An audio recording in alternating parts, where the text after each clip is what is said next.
Bem-vindos a mais um Giro Sindical. O Giro Sindical é uma parceria entre DIESE e SINDIC-CT. DIESE é o Departamento Intersindical de Estatística e Estudos Socioeconômicos e SINDIC-CT é o Sindicato Nacional dos Servidores Públicos Federais da área de Ciência e Tecnologia no setor aeroespacial. Nós estamos vivendo em um mundo em que os saltos tecnológicos ele tem uma duração cada vez menor e acontece muito mais frequentemente. A velocidade de circulação das informações, ela atinge hoje uma escala que nós não conseguiríamos imaginar há 20 anos atrás. Esse mundo em transformação, ele coloca um desafio muito grande. Primeiro, o desafio de ser compreendido e segundo, o desafio de atuar em meio às mudanças. Esta é exatamente a realidade do movimento sindical, que, por sua vez, a ação afeta a vida de milhões de trabalhadoras e trabalhadores. Nesse contexto, o conhecimento é um elemento chave e estratégico.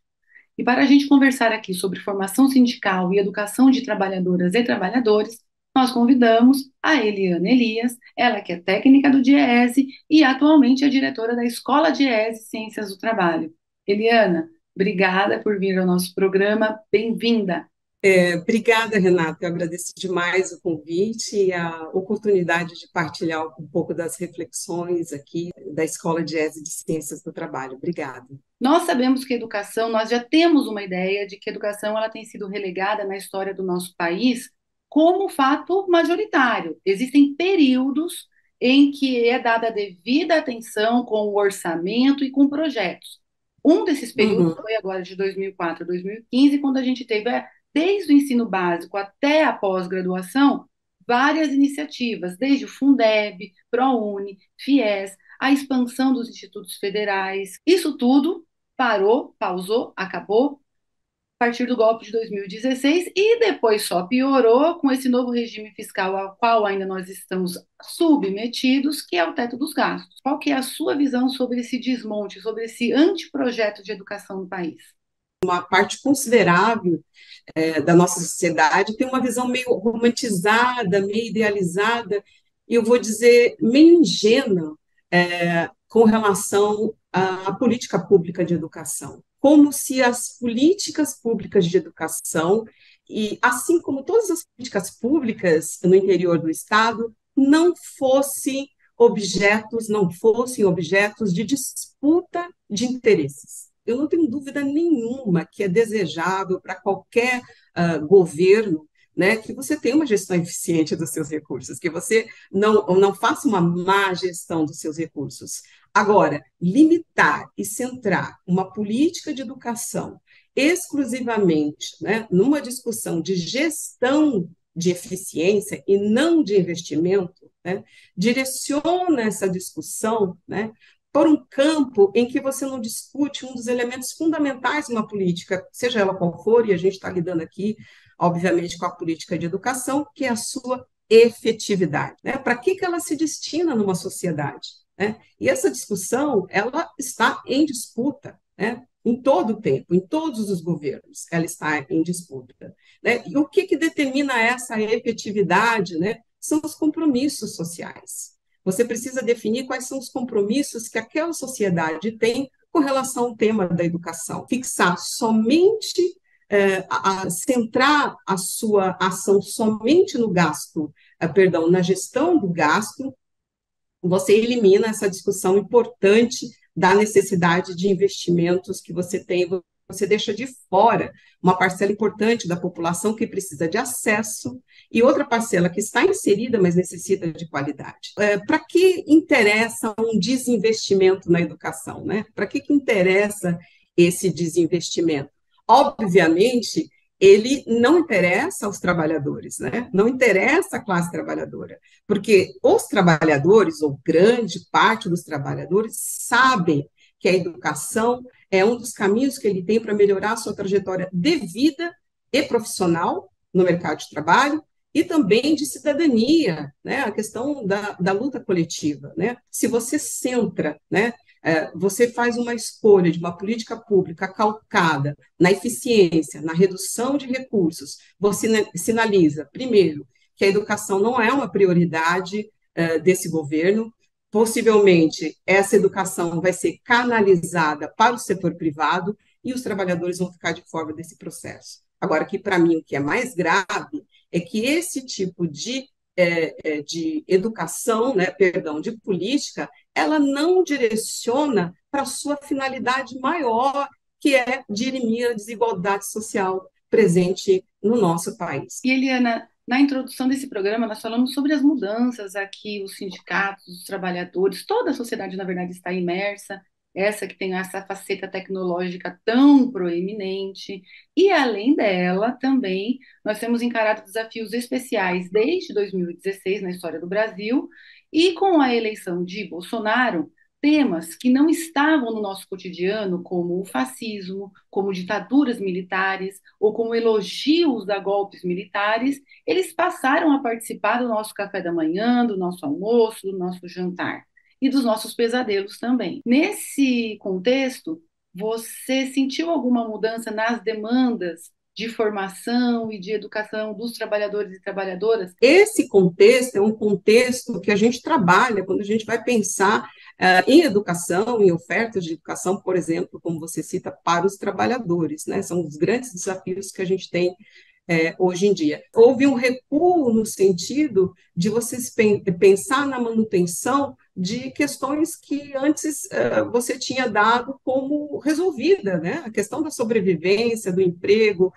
da alimentação e do direito, né? Então você se vê novamente lutando para direitos, para manutenções de direitos que já estavam estabelecidos na Constituição e que já havia vindo num processo de melhoria. Então, a pauta, na verdade, acaba focando, quando se trata de formação sindical, muito da questão da reorganização dos trabalhadores para reafirmar os seus princípios, para reafirmar os direitos da classe trabalhadora. E é fundamental para esses trabalhadores se reorganizarem, né, e recuperarem aí grandes temas que estão acontecendo, né, independente da crise. E eu vou destacar dois deles, que é o que tem aparecido bastante, a questão do trabalho nas plataformas digitais, né, uma questão crucial para a gente entender o fenômeno da precarização dos trabalhadores e trabalhadores que estão fora do mercado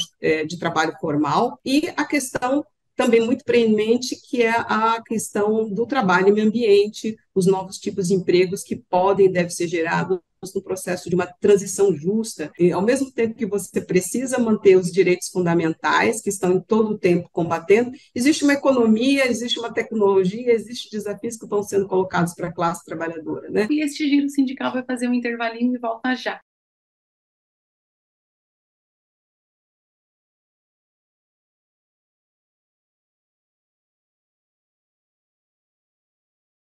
Então, o Giro Sindical está de volta e este programa recebe Eliana Elias, ela que é diretora da Escola de ES e Ciências do Trabalho. A partir de 1º de janeiro, a gente vai ter um novo governo e a gente vai virar essa página triste da nossa história, que foi o período desde o golpe até a finalização do governo Bolsonaro, né?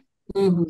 Eu queria que você falasse para a gente, dentro da área em que você está atuando, que é a educação, quais são as expectativas que você tem para esse tema no futuro próximo? Os desafios são grandes, as expectativas são bem positivas, porque uma das bases, né, para o desenvolvimento de uma educação de qualidade, sem dúvida nenhuma, é a democracia, né? Então, a garantia da cidadania, o exercício da cidadania e da democracia são bases para que você possa desenvolver uma política educacional robusta, né? Então, a gente sinaliza um caminho muito positivo no sentido de recuperar o lugar da educação nesse país. Como eu falei anteriormente, os desafios continuam sendo enormes, mas essa direção, né, esse vetor, né, é extremamente importante. O que seria uma educação que sinaliza nesse caminho, nesse vetor democrático? Primeiramente, é uma educação que ela é uma educação que ela favorece ao diálogo, em contraposição a esse processo tradicional do que um sabe e o outro aprende, é que cada um tem saberes diferentes, né? E esses saberes, eles se complementam e ele constrói um saber social diferenciado. E é necessário, assim, é fundamental a gente entender isso para que a gente entre num outro componente extremamente importante da educação, que é a inclusão. quando você admite, né, quando você reconhece que os saberes não são hierárquicos, né, mas eles são complementares, né, que há um repertório sobre cada grupo social que contribui, por exemplo, para o desenvolvimento social, né, de uma nação, você inclui todos os grupos, né? Você inclui os quilombolas, a população indígena, você inclui os jovens, você inclui os trabalhadores adultos, enfim, você trabalha com esse tema que é da inclusão. Né? E os desafios continuam grandes, né? Só para complementar, é óbvio, nós temos aí nós temos as questões, como eu disse, estruturais de qualidade e acesso, mas nós temos aí um Plano Nacional de Educação, né, que é uma importante ferramenta, eu sei que há críticas em alguns aspectos, mas é um instrumento valioso para a gente começar a pensar esse processo, né? A gente está falando de formação sindical, que é muitas vezes aquela que acontece no espaço da, do sindicato, tocado pelos dirigentes, com assessorias, inclusive o GED sendo parte disso também muitas vezes. E também a gente tem falado de educação para os trabalhadores e trabalhadoras. Esses termos são a mesma coisa? Quando a gente fala em educação para os trabalhadores, né, e aí a gente está falando dos trabalhadores em geral, né, a classe trabalhadora, os trabalhadores em geral, nós estamos referindo aí a formação para um público que é um público adulto, né, um público que tem demandas, né, dentro dessa sociedade, né, tem demandas, inclusive, como eu já disse, de acesso, da conciliação, educação e trabalho, né, e que você precisa olhar isso. Então, quando a gente fala, por exemplo, de educação de jovens e adultos, né, que é uma parcela que ficou fora da formação no tempo adequado, na idade adequada, mas que tem a necessidade. E outra é a educação para o trabalho, né, educação tecnológica e profissional, a educação técnica e profissional, que é extremamente importante para o mundo do trabalho. O que é importante dizer aí quando você pensa em educação para o trabalho, educação para os trabalhadores, né? É que essa educação, né, ela precisa, antes de mais nada, e essa é uma concepção também que a gente defende muito, referenciada em grandes pensadores como Paulo Freire, entre outros, é a questão de uma educação que seja emancipadora, seja uma educação crítica, seja uma educação reflexiva e que mais do que tudo leve em consideração o repertório, a vivência, o conhecimento daquele sujeito como elemento do processo de ensino-aprendizagem. Não é exclusivamente formar para o trabalho, mas formar também para a cidadania, também formar para os valores, né? Então, quando a gente fala de educação para os trabalhadores, a gente está falando de uma educação de qualidade, uma educação inclusiva, que leva em consideração as necessidades desse trabalhador que não teve a educação no seu momento oportuno e que deu oportunidades para que ele faça uma reflexão e uma mudança e transformação na sua vida pessoal, né, na sua trajetória de vida e também profissional. E, em muitos casos também, e aí linkando um pouco com a questão da educação sindical, com a formação sindical, fazer também mudanças e transformação para a vida coletiva. E aí eu entro, então, na questão da educação sindical, né? Um pouco diferente, né, da educação dos trabalhadores, né, educação específica para os trabalhadores, a educação sindical ela tem uma intencionalidade, né, que é a transformação social. Ela busca a transformação e a intervenção numa realidade concreta, né? Então, quando você organiza uma atividade sindical, uma atividade para os trabalhadores organizados, eles têm demandas e necessidades específicas com relação às suas condições de vida e salário que precisam ser atendidas. E esse conhecimento não é um conhecimento apenas para si, mas é para o outro e para transformar uma realidade. Porque a partir do momento que uma entidade sindical, ela consegue, ela pleiteia um direito, né, ela não só melhora a vida dos seus trabalhadores, mas também repercute para toda a sociedade. A gente tem vários exemplos de várias entidades que, nas suas lutas sindicais, as suas conquistas, as suas intervenções tiveram repercussões positivas para toda a classe trabalhadora. E eles se organizam e se formam para atingir os seus objetivos. A educação sindical, a formação sindical, ela tem uma intencionalidade de uma intervenção direta na sociedade, buscando melhoria das condições de vida, de trabalho para os trabalhadores. O Giro Sindical faz um intervalo e volta já.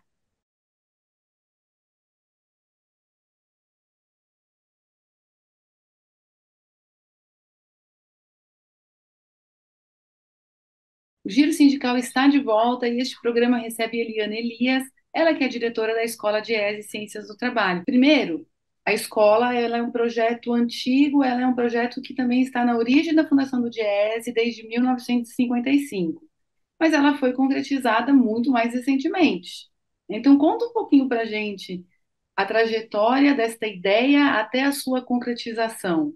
Nós tínhamos um grupo, né, de sindicalistas, né, do Sindicato dos Bancários, que tinha interesse, né, de produzir um índice de custo de vida. Eles tinham um problema concreto, que era a inflação e a carestia. Esse era um problema concreto que os trabalhadores precisavam enfrentar. E como é que eles resolveram isso, né? Eles criaram cadernetas, né, para que os trabalhadores pudessem anotar os seus gastos diários, né? E distribuíram para os trabalhadores. E aqui a gente tem um outro princípio, né, da educação popular, que é a pesquisa participativa, que é a intervenção, como eu havia dito, né? Então, eles fizeram uma pesquisa. E aquele momento, né, diante daqueles dados, eles sentiram uma necessidade de alguém que pudesse analisar esses dados. Né? E aí que o jazz surge. A ciência, o conhecimento científico, a produção do índice de custo de vida, que é o carro-chefe também aqui da história da instituição DIEESE, né?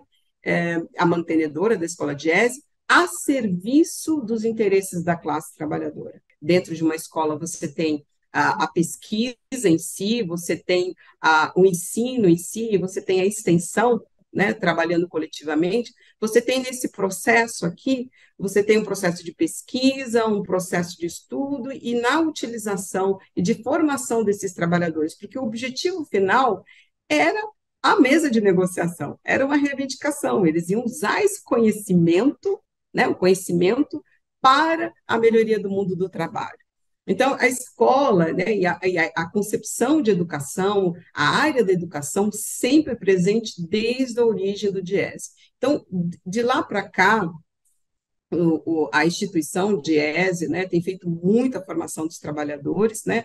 Eu destaco dois grandes programas históricos que nós tivemos, que foi o programa de capacitação em negociação coletiva, que capacitou milhares de dirigentes sindicais e assessores sindicais em todo o Brasil nas mesas de negociação, dentro de um processo de redemocratização do país, um grande programa de capacitação em negociação coletiva, que foi o forte nos anos 80.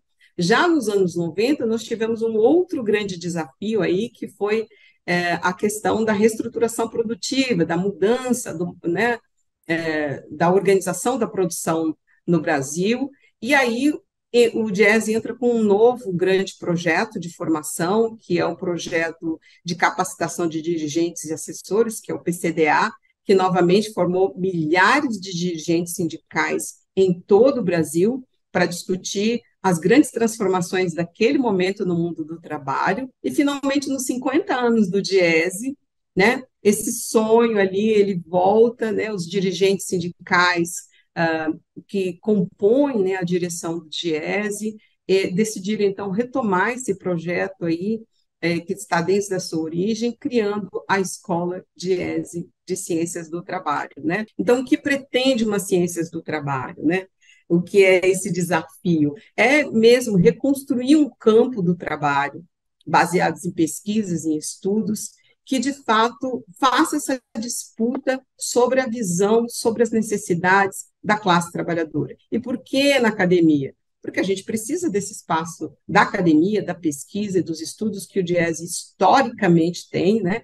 Uma credibilidade, um reconhecimento internacional e nacional sobre os seus estudos e pesquisas, usar esse arsenal para construir uma proposta, uma educação de forma diferenciada, de forma que a gente acredita, que coloca essa voz nesse campo de disputa, né, de forma assertiva, de forma organizada e, enfim, debatendo aí de igual para igual nesse campo aí de disputa que são as políticas públicas de emprego, trabalho, renda, saúde e educação. Esse projeto, óbvio, é um projeto em construção, né? Mas ele procura, como eu disse, né? Ele procura dar voz a esses trabalhadores aqui.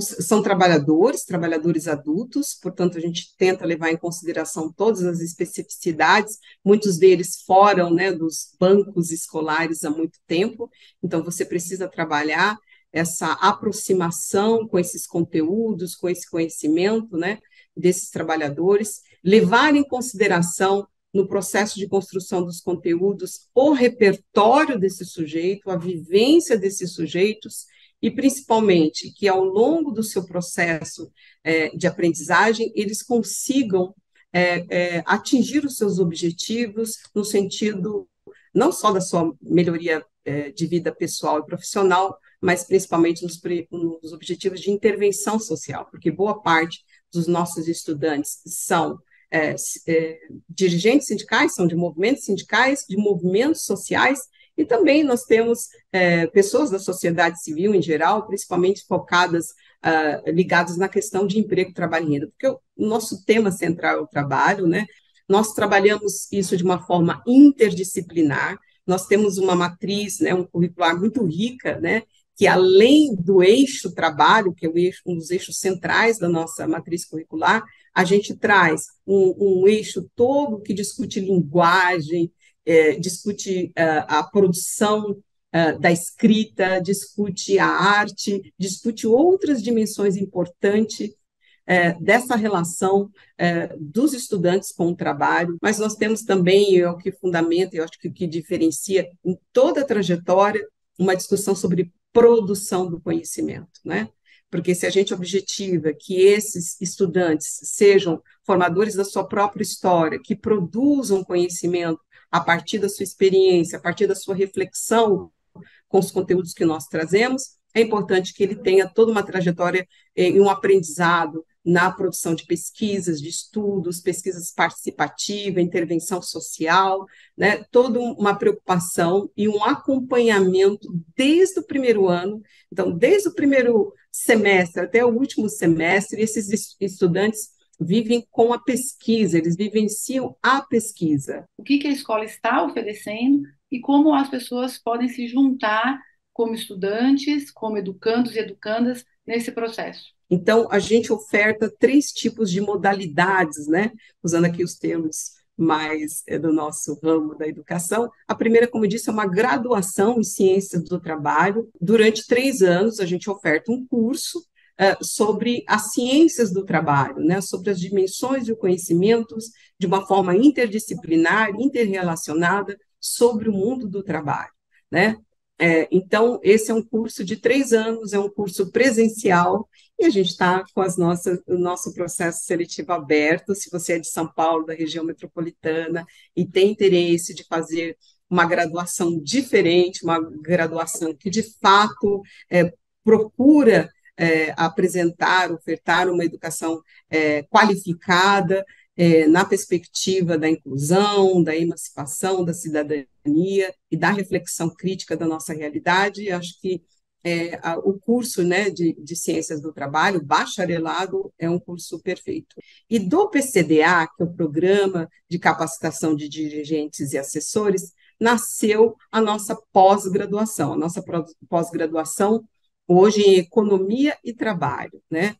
A nossa pós-graduação, ela é EAD, portanto, a gente oferta ela no Brasil todo, a gente tem estudantes de todo o Brasil, de várias regiões do Brasil, então esse é um curso bastante interessante, é um curso mais curto, de 18 meses, muito procurado, então eu convido a todos os dirigentes que querem ampliar os seus conhecimentos sobre as mudanças, né, do mundo do trabalho, que conheçam também a pós-graduação em Economia e Trabalho, né? E, por último, a gente tem, como eu disse, os nossos cursos tradicionais, que sempre o GES teve antes da escola e agora, que são os nossos cursos de extensão, os nossos cursos de formação sindical, né?